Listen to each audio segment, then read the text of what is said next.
Good evening, everybody. Glad to see you here in the middle of the week. Hope it's been a great one for you. So far, we're privileged to be able to be here this evening to study God's Word together. We've had such a great series and know it will continue this evening. Andy Kizer is here to speak to us. He is preaching at the Salem Church of Christ in Zip City. I've got all this written here. That's how I know so much. But actually, he's also a very good friend, and I'm delighted to introduce him. His history of service to the Lord includes time serving at the Brown Trail School of Preaching. He's preached the gospel in the U.S., in Russia, in Ghana, and several different places. He's an excellent writer. If you have not been to the Riddle Creek Publishing website, first of all, it's a great-looking website. But you're welcome. But secondly, he and all of his sons, or 4 sons, are gospel preachers. And Drew is a talented author as well. And Andy is as well. So if you go look that up, I believe you'll find some excellent reading material that'll help you build up in the faith. But I always just like to say this about when I get to introduce somebody. The greatest compliment I can give is here's a man who loves God and knows God, and he's going to preach the word, and we're all going to benefit from it. So, Brother Andy.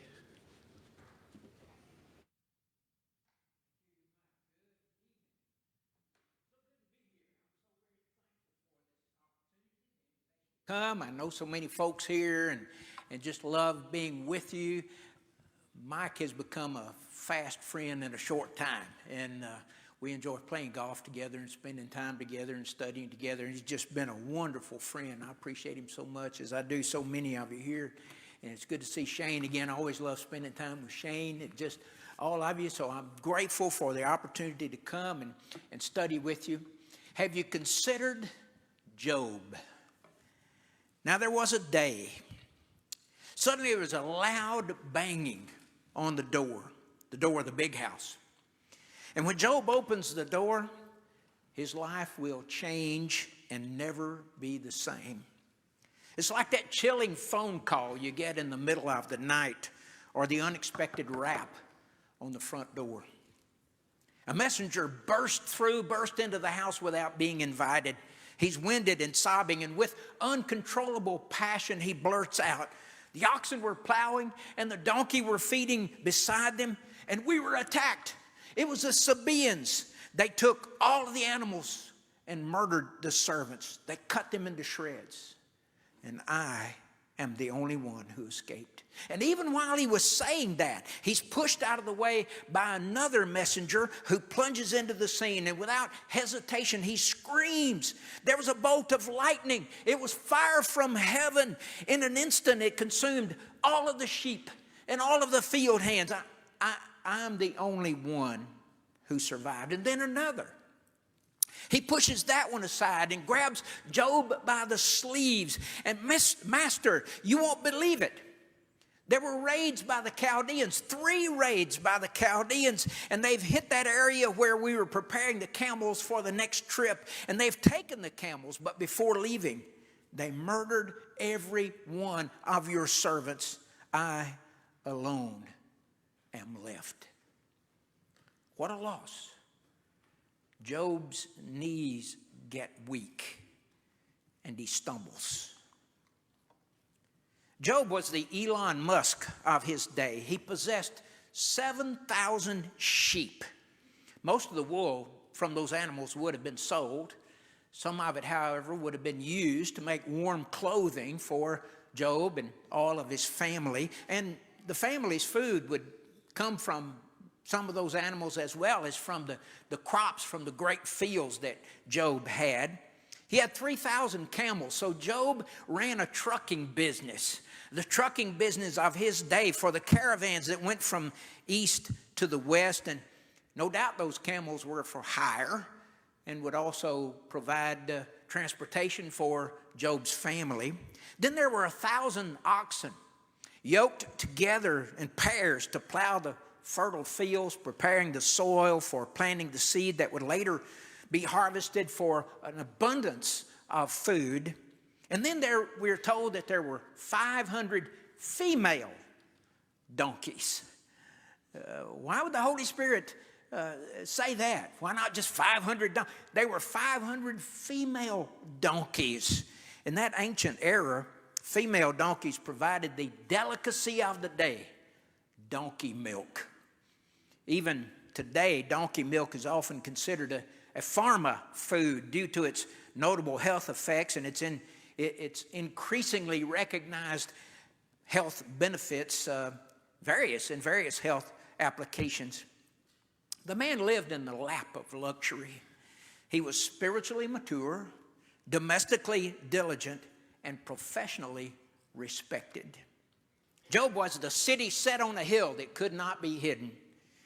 Of all men, he was one who could not live or die to himself. There's none like him in all the earth, God himself said. None like him in all the earth. Yet in one day, he lost it all. He lost everything. And somebody took it away from him. Someone just took it unjustly. What a classic opportunity for one to allow himself to express his emotions, all of the emotions. Just let those emotions run free. This is it. This is life at its lowest ebb. This is the end of the trail.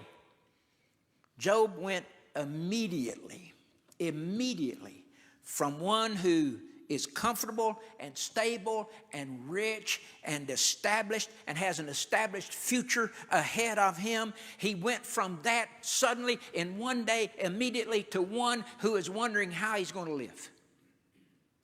How is he going to get by? What will he eat? How will he survive? There's no delight in this story. The only one with any delight at all is the supernatural being who's behind all of this tragedy. The greatest of all the people in the East didn't understand. He couldn't understand.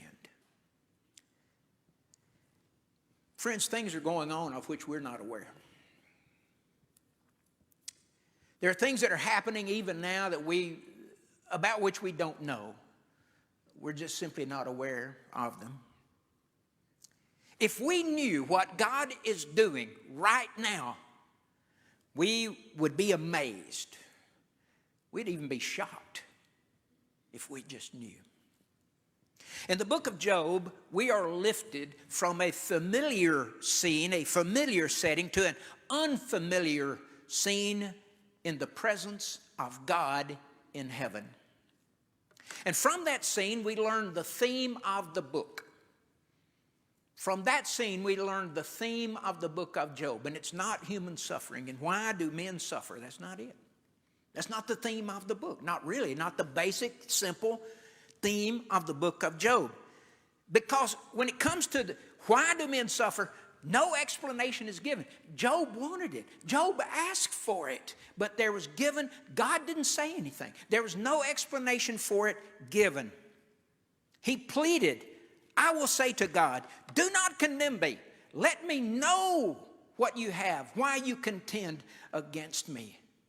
No word from God, no answer, nothing.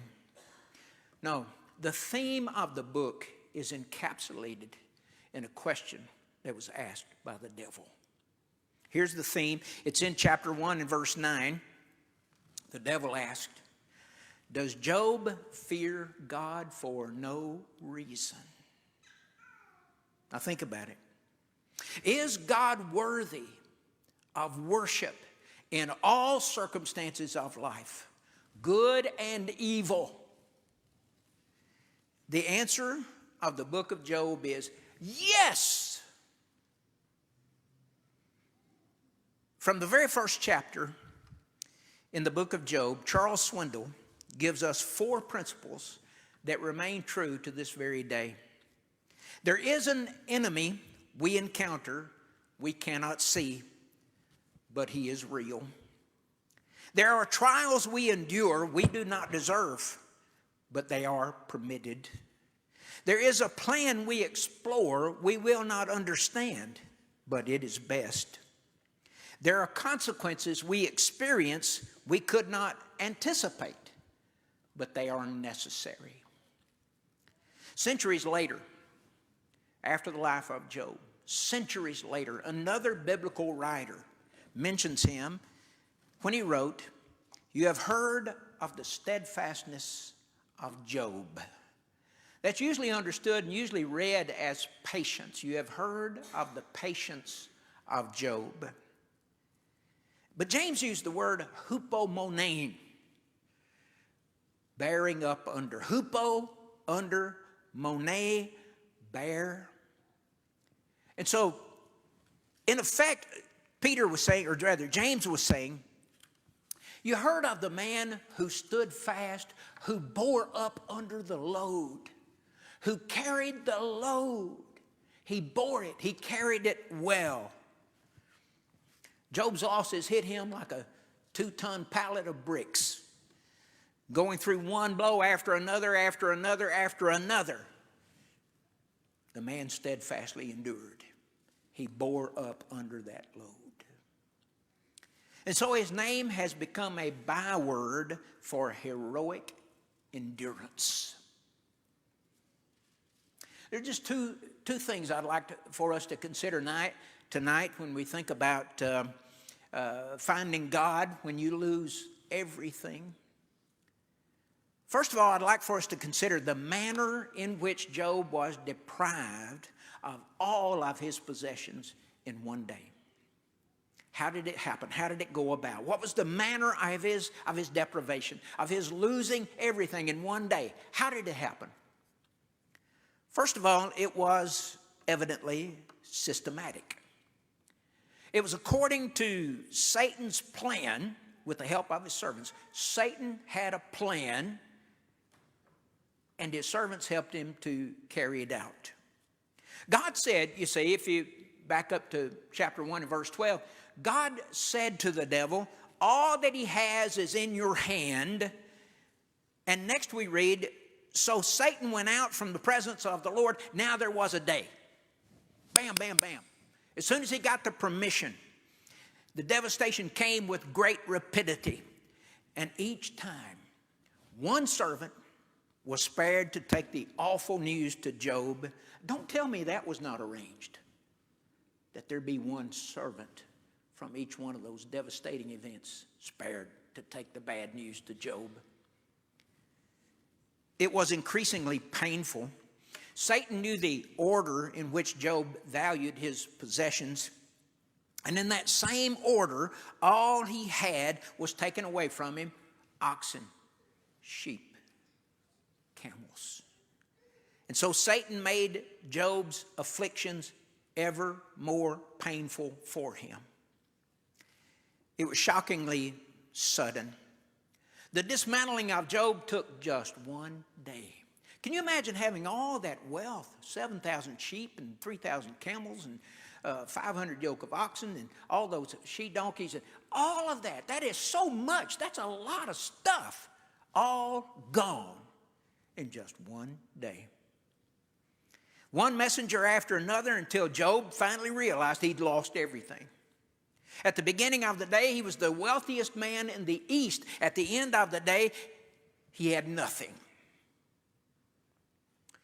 Among men, it's customary that bad news be broken gently so as not to shock too severely. When the Cushite came to tell King David that his worries are over, his son was dead, he said, "Good news for my lord the king, good news." David had just one thing on his mind. Is it well with the young man, Absalom? Again, to soften the blow, the Cushite said, "May the enemies of my lord the king and all who rise up against you for evil be like that young man." That didn't happen with Job. Satan saw to it that that was not done. Nothing would soften the blow for Job. It was overwhelmingly complete. Satan had said to God, touch all that he has and he will curse you to your face in chapter 1 verse 11. And God said, touch all that he has. Touch all that he has. Satan made use of that permission to the limit. Even the exceptions made the blow complete. I alone have escaped to tell you 3 times that happened. And also Job's wife was spared. The devil had a purpose for her too. The manner in which Job was deprived of his possessions in one day, it was wickedly tempting. Now here's the thing. Here's the thing that must be seriously considered about all of this. This was really providing a temptation to sin. In the destruction of Job, we notice 3 different causes at work. The tertiary, the Sabaeans, the Chaldeans, the lightning storm, the secondary, Satan himself. But then the primary, God, the first cause, the sovereign God, who deals with the host of heaven and the inhabitants of the earth according to his good pleasure. Job said so himself. But look at the secondary cause. Notice Satan. He hides himself behind other means as he tempts Job. This hiding himself behind other means is for the purpose of trying to fix blame for Job's calamities on God. Job must get the impression that God was angry with him, and then Job would curse God. See, that's how it happens. You know, people suffer terrible things, devastating things. They hear terrible news, and what do? Why did God do this to me? That's what the devil wanted Job to do. That's what the devil wanted Job to say. And remember right here that Job's friends came to emphasize that very thing. God is mad at you, Job. You've done something terrible. Listen, the first friend to speak, the older, the wiser, evidently Eliphaz, said to Job in chapter 4 verses 7 and 8, remember who that was innocent ever perished, or where were the upright cut off? As I've seen, those who plow iniquity and sow trouble reap the same. And the second friend, Bildad, adds this, God will not reject a blameless man, nor take the hand of evildoers, chapter 8 and verse 20. And then Zophar is even worse. In chapter 11 and verse 6, Zophar says, know then that God exacts of you less than your guilt deserves. Really, Job, when you think about it, you're not getting what you deserve, even worse. You're not getting what you deserve.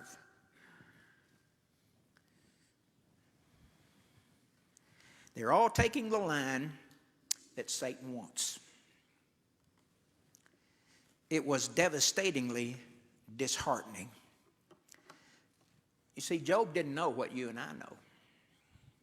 There was a day when the sons of God came to present themselves before the Lord, and Satan, the accuser, also came among them, we're told in chapter 1 and verse 6. Job didn't know that. Job didn't know about that. And so Job wanted to know why.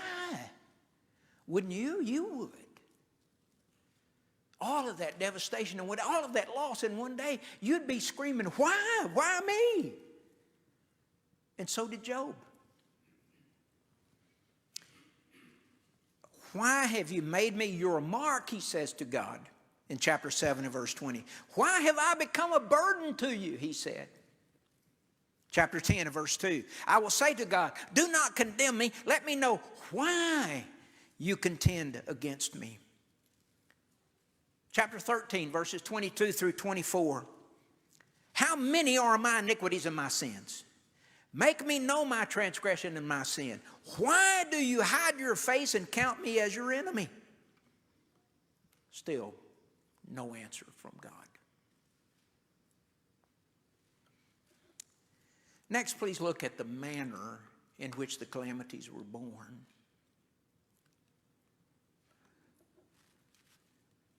He bore up under the heavy load. How did he do it? The manner in which the calamities were born, they were born with deeply felt affliction. Job was not a stoic. He definitely gave in to his emotions. His soul was devastated by the calamities, and he let that be known. He was exceedingly grieved, and he said so. Read with me from chapter 6 his words in verses 2 through 4. Oh, that my vexation were weighed, and all my calamity laid in the balances, for then it would be heavier. My vexation, my calamity, my pain, my hurt, my loss would be greater than the sand of the sea. Therefore, my words have been rash. For the arrows of the Almighty are in me. My spirit drinks the poison. The terrors of God are arrayed against me. Job let his grief be known. He had a deeply felt affliction, and he made it known. The calamities were born also with deeply felt acceptance. Listen to Job's view of his calamities given in chapter 1 and verse 21. And he said, naked I came from my mother's womb. Job is a book of poetry. You need to understand that when you read and study. I saw your assignment, so to speak. You read Job. It won't take you long. And beautiful poetry. It's a book, but it's a book of poetry. And understand that as you read that. And especially when you come to things, statements like, naked I came from my mother's womb. Womb is a metaphor for the earth from which man came. You understand when you continue to read the rest of the sentence, and naked I shall return. One will not go back into his mother's womb. Nicodemus found that out from Jesus. You don't do that. So, but from the dust we came, and to the dust we will return. With nothing. The Lord gave, and the Lord has taken away. Blessed be the name of the Lord. Could you do that? Could you do that? I was working full time when I decided to go back to school, study the Bible. I just had a forestry degree, and I just had a couple of years of brand new 1973 Pontiac Grand Prix. Bought it brand new. I loved that car, 2-door hardtop. I wish I had it now, but I liked that car. And so, but I wanted to go back to school and move to Fort Worth, Texas, so I sold my Corvair convertible so I could pay off the Grand Prix. And then when I get to school, one of my instructors says,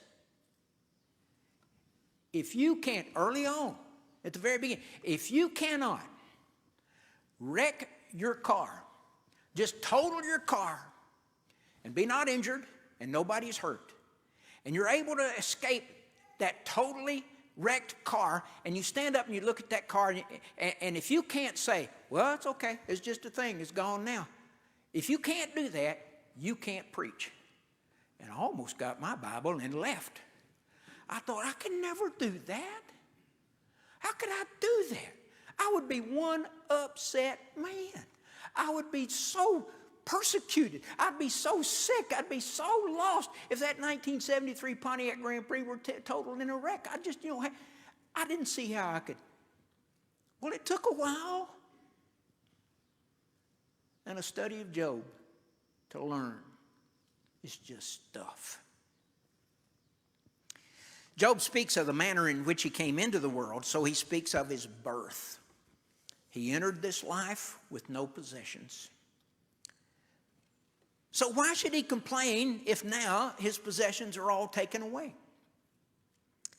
And although he was numbed by the enormity of his loss, his first statement was, what? You know, you read it with me. What was his first statement? He's numbed by his loss, and yet the first thing he says is, the Lord gave. At that moment that he had lost everything, he did not first say the Lord took. He first said the Lord gave. His soul is not immediately crushed down in silent submission to sorrow. His heart first expanded in gratitude. Before he considered the loss of everything, he was thankful to the Lord for what God had given him. It's the person who first realizes that the Lord gives who is best prepared to accept what the Lord takes. These words of a familiar hymn are instructive. I know you sing it. We still sing it up at Salem. Count your many blessings, name them one by one, and it will surprise you what the Lord has done. Our God has opened the windows of heaven and poured his blessings out on us. We should never take those blessings for granted. We should be thankful to God every day for his being so good to us. What we have today may be gone tomorrow. So it's vital that we have a daily appreciation for that, and that we tell God every day how grateful we are for what we have today. Every day we tell God that.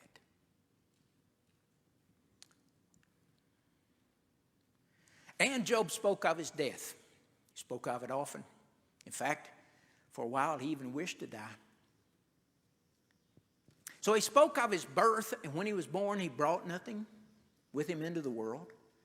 And then he speaks of his death, and when he dies he'll take nothing with him out of this life. After a while he'll be laid in the grave, Sheol. He would leave the earth the way he came in, possessionless. So why should he complain? For all he receives between birth and death is God's property. He instantly confessed that nothing he had was his own. You see, the way I felt about that 73 Pontiac Grand Prix, I worked hard for that. I wanted that a long time before I was able to get it. And when I got it, you know, I would sit in that car sometimes. I wasn't going anywhere. It was parked. The motors wasn't running. I'd just sit in the car. I thought it was mine. But it was God's. It wasn't mine. The Lord had given to Job everything, and then that means that the Lord had the sovereign right to take it away. You know, God had to teach Job, and was teaching, and Job learned it, the lesson that I had to teach my sons when I was bringing them up. That you don't have anything. It's all mine. What you have, I gave it to you. It's yours. And you know, I can take it away anytime I want to.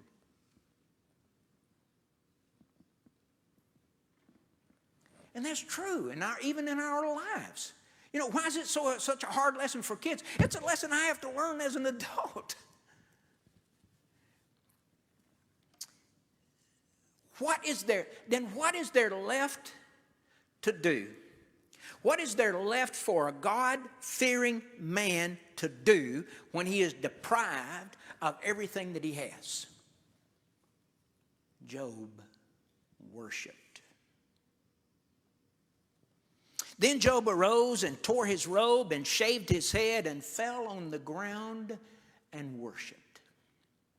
No blame, no bitterness, no cursing.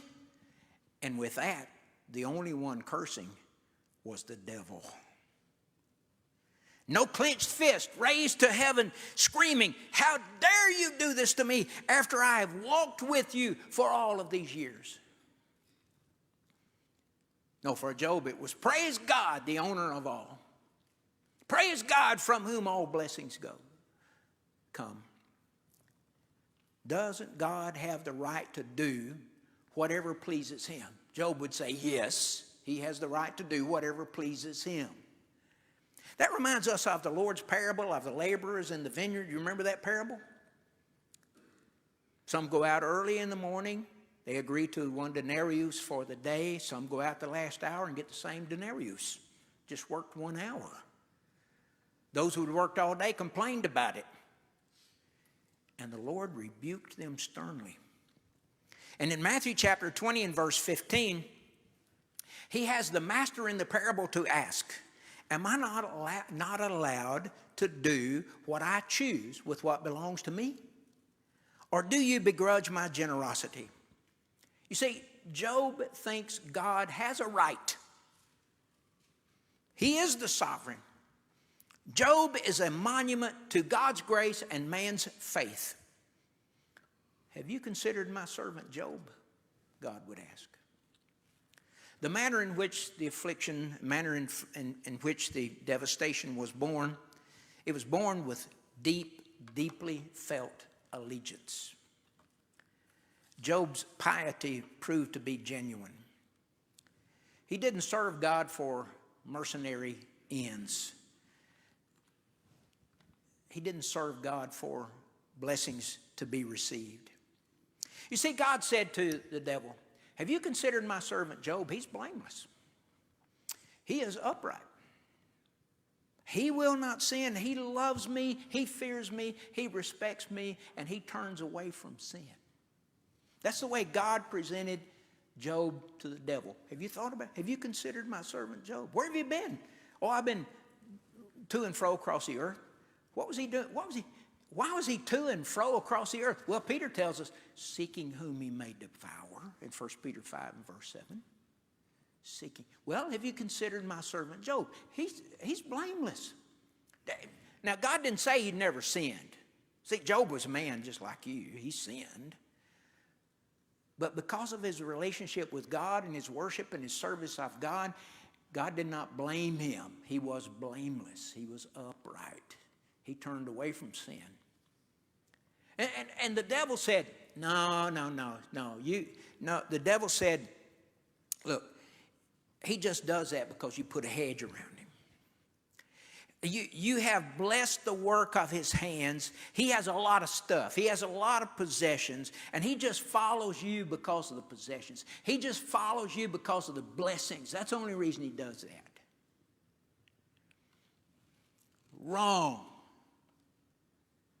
Job praised God from his poverty.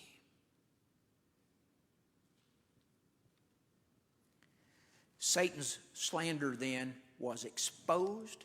His slander against Job was exposed. And more than that, his slander against God was exposed by the piety of Job. So back to our theme. Is God worthy of worship in all circumstances of life, good and bad? Job says, yes, God is worthy. The devil was defeated by a poor, pathetic, powerless man. And when you can defeat the devil, you've got power. That's power. In all this, Job did not sin or charge God with wrong. Job got up off the ground. He looked around. He thought about all that he had lost, all that was gone. He put his arm around his bewildered wife, held her close, and he whispered, God gave, and for some reason, unknown to me, he chose to take it all away. He owns it all anyway, sweetheart. There are a lot of lessons that we can learn from the book of Job. For example, we can learn, don't always expect an answer. We can learn it is more important to overcome than it is to understand. And we can learn that in times of confusion, exercise patience while God solves the problem. You know, that lesson alone has helped me so much. I was counseling with a young woman a few months ago, and she was telling about a problem in the family. And how am I going to deal with that? And I said, look, just trust God. Don't promote any evil.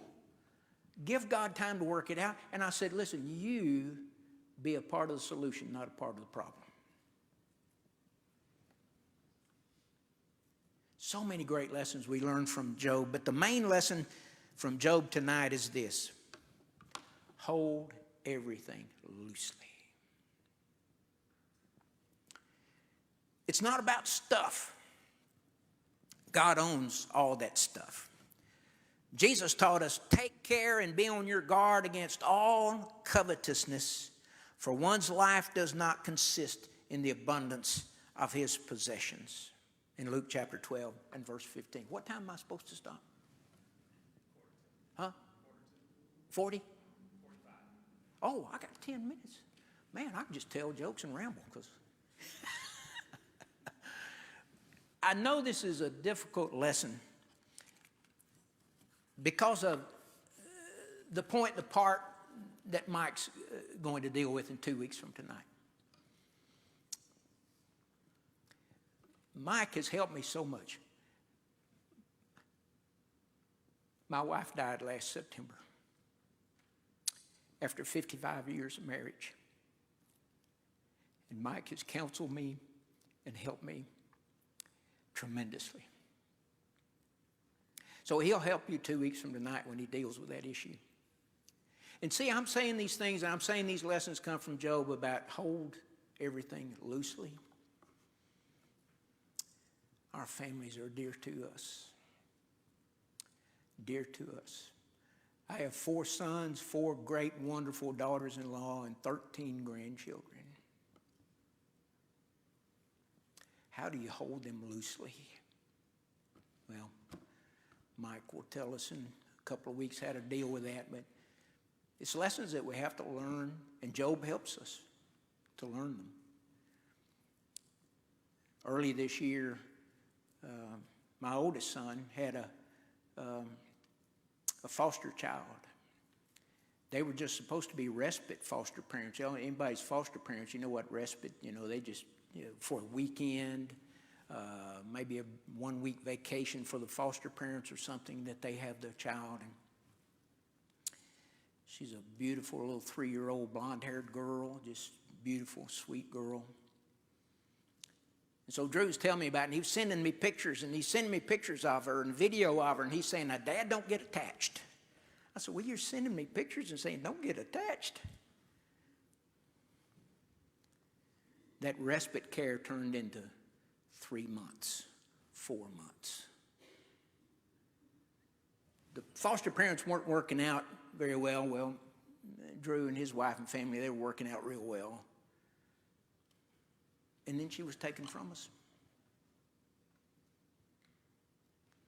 I don't see how foster parents do it.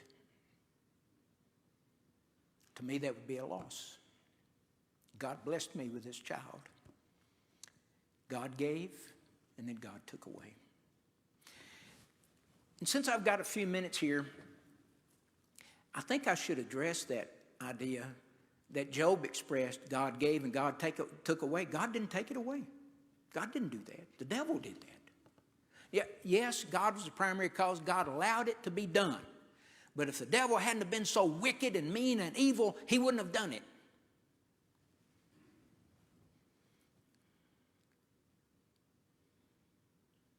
People ask, where was God when I lost my job? God didn't help me keep my job. Where was God in that automobile accident? Well, God is where he has always been, in heaven, ruling over his kingdom, ruling over this world, running things, sustaining everything. He loves you just like he always did. So I have to kind of temper Job's statement there a little bit. God gives and God takes away. I understand the primary cause. I understand that all is under the power of God. The devil can't do anything. Nobody does anything that God does not allow. God lets you run your life and ruin your life. I mean, if you insist on ruining your life, God will let you do it. He loves you and He wishes you wouldn't, but He will let you do it. That's God, the sovereign, the creator, the sustainer of all things. Job came to know that and understood that. It was a trial, but he came to learn the truth, and he was steadfast after all, like James said in James 5 and verse 11. He held up under the burden. I'm going to stop there and not punish you anymore with the rambling. So you got a few minutes before we're dismissed and the others come to join us.